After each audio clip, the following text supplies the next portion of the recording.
Quelles sont les étapes du diagnostic de la maladie d'Alzheimer? Dans la forme la plus habituelle, les premiers symptômes, c'est des troubles de la mémoire. Les troubles de la mémoire de la maladie d'Alzheimer, c'est pas ah mince, je trouve pas un nom, ou j'ai oublié un numéro de téléphone, ou cette personne je la connais, mais bon, c'est des choses très banales. La maladie d'Alzheimer, c'est vraiment au début des personnes dont les capacités d'enregistrement des informations se détériorent. Et donc c'est quand ces troubles de l'enregistrement deviennent gênants au point qu'on commence un peu à avoir besoin des autres, que là il faut consulter. La première étape, c'est quand même d'établir un diagnostic. Et le diagnostic, il est établi dans le cadre de consultations, qui sont des consultations spécialisées, ce qu'on appelle les consultations mémoire, ou chez des spécialistes. Il y a 3 spécialités qui sont concernées par la maladie, ce sont les neurologues, les gériatres et les psychiatres. Et donc ces spécialistes vont avoir pour objectif d'abord d'écarter d'autres problèmes, parce qu'on peut avoir des troubles de la mémoire pour des tas d'autres raisons, parce qu'on a un déficit en vitamines, parce qu'on manque d'hormones thyroïdiennes, parce que voilà, il peut y avoir différents types de raisons, parce qu'on est dépressif aussi. Voilà, il y a des diagnostics, on va dire, différentiels qu'il faut écarter.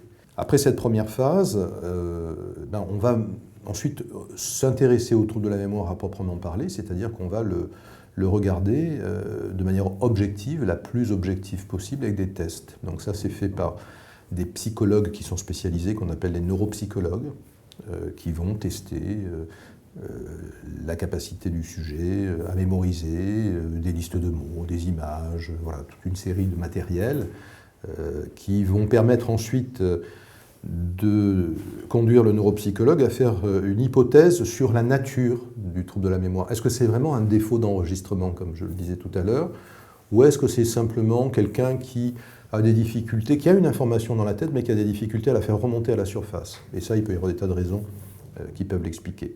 Et puis, le neuropsychologue va regarder les autres domaines, le langage, les praxies, ce qu'on appelle les capacités visuospatiales, parce que notre cerveau, il traite l'espace. Les yeux transmettent des informations qui nous permettent ensuite de savoir où sont les objets, de les reconnaître, de traiter simultanément des informations qui sont spatiales, où est le lustre, où est la porte, et en même temps des informations qui sont des informations qui concernent la reconnaissance, les personnes, les objets au sens large qu'on a devant soi, les reconnaître, les identifier. Et donc ça aussi, c'est testé de manière formelle par une série de tests. Donc en fonction des résultats de ces tests, le médecin décide éventuellement d'aller plus loin. Donc il va mettre en place un bilan avec des examens d'imagerie cérébrale. Et puis il y a des examens également biologiques qui peuvent aller jusqu'à la ponction lombaire. C'est un acte où on va recueillir un peu de liquide céphalo-rachidien. Le liquide céphalo-rachidien, c'est le liquide qui entoure notre système nerveux central, le cerveau qui entoure notre moi, et qui va jusqu'au bas de notre dos. Et ce liquide va être analysé, il va permettre de voir s'il y a une inflammation, et surtout il va nous permettre de doser ce qu'on appelle des biomarqueurs. Ça, c'est vraiment une avancée importante dans le diagnostic, ça fait à peu près une dizaine d'années qu'on en dispose. C'est-à-dire qu'on a des biomarqueurs qui permettent de dire oui, il y a des lésions de maladie d'Alzheimer dans le cerveau. Quel est l'intérêt du diagnostic précoce? La maladie d'Alzheimer, ça se soigne, ça ne se guérit pas, mais ça se soigne. Et de faire un bilan médical, ça permet vraiment d'identifier les problématiques qu'il va falloir suivre et d'essayer d'y pallier.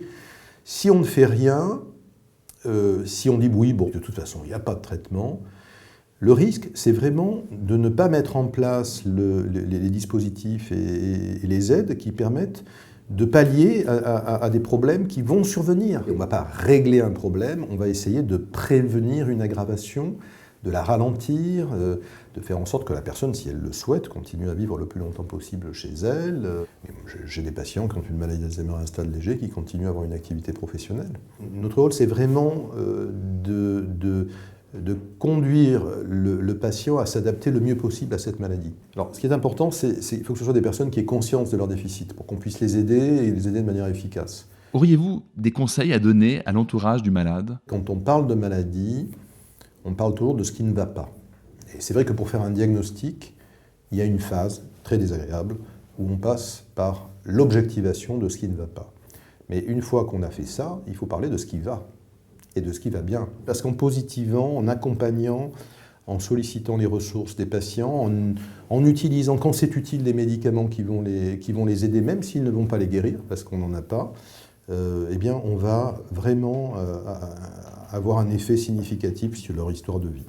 Le conseil que je donnerai, c'est de ne pas écouter les gens qui vous prédisent le pire, de ne pas lire ce qui va vous donner une idée anticipatoire d'une dégradation future qui peut-être ne surviendra pas. Certaines formes de la maladie ont des évolutions qui ne sont pas si péjoratives que ça.